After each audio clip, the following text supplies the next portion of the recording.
Hello दोस्तों, मैं mister बुलीवाल आपके अपने यूट्यूब चैनल मिस्टर बुलीवाल 123 में आपका स्वागत है। इससे पहले वाले वीडियो में हमने आपको एक ऐसे सफल व्यक्ति से परिचित करवाया था। इसी कड़ी में आज मैं एक और आप सभी को ऐसे सफल व्यक्ति से परिचित करवा रहा हूं जिन्होंने नेट जेआरएफ भी क्लियर की है, रीट भी क्लियर की है और सेकंड ग्रेड भी क्लियर कर रखा है। तो ऐसे महान शख्स जीतलाल जी बागड़ी जिन्होंने अपने करियर में बहुत सारे अटेम्प्ट दिए हैं और बहुत सारे अटेम्प्ट में इन्होंने सफलता प्राप्त की है। तो सर आप बताइए, आपकी जो ये सफलता का क्रम था ना, ये कंटिन्यू कैसे बढ़ रहा है और इससे पहले आपने कितना संघर्ष किया है? मैं तो ये कहना चाहता हूँ, पहले तो ये नवाचार के लिए आपको बहुत बहुत बधाई हो जो आप नवाचार कर रहे हो लोगों को जागरूक करने के लिए। दूसरी बात ये है कि हमने अपनी मेहनत से और दूसरा स्ट्रगल खुद किया हमने, तो जैसे कि प्राइवेट स्कूल में पढ़ाना, उसके बाद घर रूम पर आकर पढ़ाई करना। हमने लगभग 2013 के आसपास स्ट्रगल करना शुरू कर दिया। 2013 से कंटिन्यू 2016 तक स्ट्रगल किया। फिर 2013 में भी सेकंड ग्रेड में हो गई थी, 2013 थर्ड ग्रेड में भी हो गई थी। लेकिन स्ट्रगल के पीछे यही है कि एक एम रखो आप, एक उद्देश्य, एक लक्ष्य। मान लो आपकी जैसे कि गणित में प्रायोगिकता होती है ना, प्रायोगिकता जैसे कि 3 रास्ते एक जगह पढ़ रहे हैं तो आप एक ही रास्ता चुन सकते हो, है ना। एक रास्ते पर जाने के बाद वापस घूम के आना आज के इतना स्ट्रगल नहीं हो पाता। तो एक लक्ष्य को चुन लो, भाई इसी रास्ते मुझे चलना है, तो उसी रास्ते के अनुरूप आप चलो तो लगता है 80% चांस उससे हो जाती है। जैसे कि हमने उसी समय ये ध्येय बना लिया कि हमें टीचर ही बनना है, और वास्तव में वो भी 2-3 बार। और सर आपने भी कहा जैसे 2013 में रीट भी आई थी और सेकंड ग्रेड भी आई थी, उन दोनों में इन्होंने सर ने सिलेक्शन लिया था। तो इस सिलेक्शन के बाद में और जो नेट जेआरएफ का जो समय था आपका, उस दौरान कैसे आपने नेट जेआरएफ की तैयारी की थी? क्योंकि हमारे गाँव में नेट जेआरएफ बहुत कम ऐसे व्यक्ति होते हैं जो कर पाते हैं, क्योंकि नेट जेआरएफ कोई छोटी चीज़ नहीं है जो आप क्लियर कर सकते हो, ठीक है ना। तो सर ने नेट जेआरएफ क्लियर किया है, तो उसके बारे में भी आप कुछ बताइए। मैं ये कहता हूँ कि जेआरएफ की तो ये उम्र निश्चित है, लेकिन अगर आप सब्जेक्ट पर कमांड रखते हो, और सब्जेक्ट पर कमांड रखने का नियम यही है कि आप नोट्स बनाइए जो आपको मतलब डिफिकल्ट लगे या सरल कोई भी हो, और उनको हर 7 डेज रिपीट कीजिए, है ना। और रिपीट करने के बाद आप परफेक्ट हो जाओगे ये कार्य की। और सर जैसे आप तैयारी कर रहे थे उस दौरान आपका फ्रेंड सर्किल भी था, तो सुन में आ रहा था कि आपके जितने भी सर्किल में जितने भी दोस्त हैं ना, वो लगभग सभी अच्छी पोस्ट पे पहुंच चुके हैं। तो ये कितना सच है इसमें? बिल्कुल, जैसे कि हमारे 2 साथी जो फर्स्ट ग्रेड है, एक साथी सेकंड ग्रेड भी है, थर्ड ग्रेड भी हो गया, वो सेकंड ग्रेड पूछ गया। और एक है जो वकील कह सकते हैं हम, है ना, वो वहाँ पूछ गया जहाँ जिनकी उपलब्धि थी, वो वहीं पूछ गए। लेकिन इनके पीछे सीधी बात यही है कि संघर्ष तो जरूरी है। संघर्ष नहीं करोगे तो आप कहीं नहीं पहुंच पाओगे। जीवन का मूल उद्देश्य यही होता है कि भाई जीवन परिवर्तनशील होता है ना, धीरे धीरे बदलता रहता है। हमने भी खूब संघर्ष किया, लगभग 1.5-2 साल तो इसी संघर्ष में बीते हैं। उनका रिजल्ट तो बाद में आएगा। 2013 की जब एग्जाम दिया था मैंने, तो उसका रिजल्ट जाके 2018 में आया था, है ना। और जो 2016 का दिया था उसका भी जब मैं ज्वाइनिंग हो चुका था तब आया। तो सेकंड ग्रेड दोनों में थी, अब मैं चूज एक भी कर पाता, तो फिर मैंने 2018-16 वाली लिखी, 2013 वाले को नेगलेक्ट कर दिया। सर का कहने का मतलब ये था कि 2013 में एग्जाम हुआ था, उसमें सर का सिलेक्शन हो गया था, पर गवर्नमेंट की वजह से इनको ज्वाइनिंग 2018 में मिली थी, और उसी दौरान सेकंड ग्रेड में भी हो गया था सर का, तो फिर उन्होंने सेकंड ग्रेड चूज कर ली। आजकल ये ट्रेंड चल रहा है, जो बड़ी पोस्ट होती है उसी पे जाते हैं। इस प्रकार सर ने बहुत अच्छी मेहनत की है। और सर आपने नेट जेआरएफ के लिए कुछ तैयारी व्यारी की है, कोचिंग वोचिंग की है, ऐसे ही आपने सेल्फ करके निकाला था? ये मैं सर आपको ये कहना चाहता हूँ कि खुद की साइकोलॉजी होती है। जैसे नेट का पहला जो पेपर होता है ना, नेट ऑब्लिक जेआरएफ दोनों का होता है एक साथ ही, तो उसमें जो खुद की साइकोलॉजी होती है पहला पेपर में है ना, और उसमें क्या कंप्यूटर आता है और एक अपने वो क्या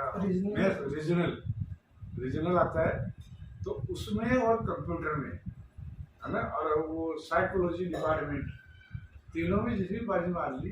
साइकोलॉजी में तो मान लो आप लूज भी रह जाओ, कोई बात नहीं, लेकिन जिसने अपने कंप्यूटर में और क्या कहा आपने, रीजनिंग में उसमें बाजी मार ली। सबसे मेन रीजनिंग जो हो गया वो फाइनल है, और अगला सब्जेक्ट अपना वही रहता है, सब्जेक्ट का होता है। और सब्जेक्ट में उस समय क्या हमारी सेकंड ग्रेड की गजब तैयारी थी।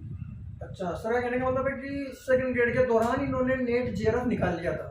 अब जैसे नेट और जेआरएफ दोनों अलग होते हैं, और रैंक के हिसाब से आपको जेआरएफ भी मिलता है। अगर आप रैंक से कम हो तो नेट हो जाता है क्लियर, या आप अच्छे मार्क्स लाते हो तो जेआरएफ भी दोनों साथ में मिल जाते हैं, यानी कि नेट जेआरएफ क्लियर है सर का। और किस विषय से किया था सर आपने? हिंदी विषय से किया, और इसके लिए फिर आदमी क्या करे, वो अपने इधर तो वातावरण मिलता नहीं ऐसा भाई पीएचडी कर ले, लेकिन फिर भी मैंने स्ट्रगल किया थोड़ा। बांदर सिंदरी है, अजमेर गया, वहाँ जाके मैंने पूछा उनको, भाई सीटें खाली हिंदी में, तो मैं यहाँ पे पीएचडी करना चाहता हूँ। और उसके बाद मैंने हरियाणा यूनिवर्सिटी वहाँ पे भी अप्लाई किया, लेकिन वहाँ पे भी कोई मतलब ये नहीं मिल पाया जो अपने पॉजिटिव जो है पॉजिटिव नहीं मिल पाया। इस प्रकार सर ने है ना पॉजिटिव प्रयास नहीं मिल पाया। तो सबसे पहले मैं कहूँगा कि अगर आपको स्ट्रगल करना, जैसे मैंने पीएचडी के लिए बाद में स्ट्रगल करना छोड़ दिया, क्यों? क्योंकि मेरा थर्ड ग्रेड सेकंड ग्रेड दोनों में चयन होना निश्चित था। तो आप अपना हिसाब से जहाँ तक हो सके, मैं रीजनल कॉलेज अजमेर में भी वहाँ इंटरव्यू देने गया था। तो जैसे ही बैठा और उन्होंने मेरे डॉक्यूमेंट्स देखे, तो सर आप जेआरएफ हो, आपको क्या जरूरत है यहाँ पे आने की? मैंने कहा सर जरूरत है यहाँ, क्योंकि मैं बेरोजगार आदमी हूँ, स्ट्रगल कर रहा हूँ। तो उन्होंने यही कहा, यार आप तो ये करो ना यार, पीएचडी करो, आपको 40,000 वैसे स्कॉलरशिप मिल जाएगी। मुझे नहीं चाहिए सर, मुझे तो कोई गवर्नमेंट सर्वेंट नौकरी चाहिए। तो जो हिंदी के वहाँ पे जो सबसे बेस्ट लेक्चरर बैठे थे, उनको कहा गया था कि सर आप पूछो इनसे, कोई किसी पूछना चाहते हो तो उन्होंने भी मना कर दिया कि सर मैं इनको क्या पूछूं यार, ये खुद ही जेआरएफ क्लियर है। अब देखो सर ने खूब स्ट्रगल करना पड़ता है, लेकिन आप अगर हिम्मत नहीं हारोगे और एक लक्ष्य साध लो, उसी लक्ष्य पर चलते रहो। जैसे प्रतियोगिता का नियम मैंने आपको बताया था कि 4 रास्तों पर हम नहीं चल सकते, किसी एक लक्ष्य को चुनो, सफलता अपने आप आएगी। पैसों के पीछे मत दौड़ो, पैसे अपने पीछे दौड़ेंगे। अब सर ने जब रीट निकाली, सेकंड ग्रेड निकाली, उसी के साथ में सर का नेट जेआरएफ हो गया था। अब गवर्नमेंट की वजह से रीट इनका रिजल्ट थोड़ा सा लेट आया था, तब सर ने नेट जेआरएफ होने की वजह से पीएचडी के लिए भी संघर्ष किया है इन्होंने। हमारे बांद्रा शिंदे नशीराबाद किशनगढ़ के पास में है, हरियाणा इंस्टीट्यूट भी इन्होंने संपर्क किया था, बट वहाँ बैठ नहीं पाया क्योंकि हम गाँव के जो माहौल होता है ना, गाँव का माहौल, उसके अकॉर्डिंग अपन वहाँ नहीं पहुँच पाते हैं। ऐसा इन्वायरमेंट यानी वातावरण अपने को नहीं मिलता है जिससे अपन अपनी काबिलियत को दिखा सके। कहते हैं ना कि अगर किसी चीज को अपन शिद्दत से चाहते हैं तो पूरी कायनात उसको मिलाने की साजिश में लग जाती है। तो सर ने बहुत अच्छा एफर्ट किया है अपनी लाइफ में। मैं एक उदाहरण देना चाहता हूँ छोटा सा, ये तो खेत पारिवारिक है, लेकिन कई लोगों ने मुझसे कहा था कि बेटा कभी ना कभी हमसे भी ऐसा ले लेना, है ना, तो नौकरी लग जाए तो फिर हम भी संतुष्ट हो जाएंगे। ये उनका वाक्य था। तो आप अपनी जो अभी कहा है कि कायनात साथ देती है, तो वो कब देगी?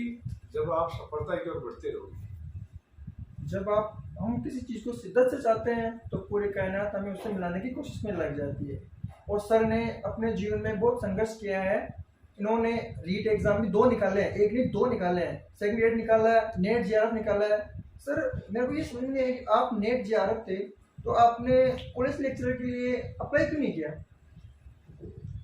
कॉलेज लेक्चर की इसलिए अप्लाई नहीं किया कि पारिवारिक के जिम्मेदारी बढ़ती गई, एक बच्चे हो गए, और जब मैं बेरोजगार था तभी हो गए वो तो इसलिए मैं क्या बच्चों के साथ ही बस। सर का कहना भी सही था, उस दौरान बेरोजगारी भी थी और वैसे राजस्थान में अपने सेट हुआ करती थी, बट वो 10 साल के बाद में अभी हुई है। तो 10 साल पहले का जो समय था उस टाइम से पहले शायद सर का नेट जेआरएफ नहीं हुआ था, तो इसकी वजह से भी शायद हो सकता है कि अप्लाई नहीं किया। और दूसरी बात देखो, पारिवारिक तो आप जानते हो कि मम्मी पापा अकेले, बच्चे को पढ़ाना लिखाना, आप जिंदगी में कितनी बार दौड़ गए। फिर सर ने कहा है कि दर्द इशू हो गया था कि अपन सेकंड ग्रेड हो ही गए हैं तो बस अपन यहीं पे ठीक है। फर्स्ट ग्रेड लेक्चर ये तो हो ही जाएंगे। अगर आपको वीडियो अच्छा लगा है तो लाइक एंड सब्सक्राइब करना ना भूलें।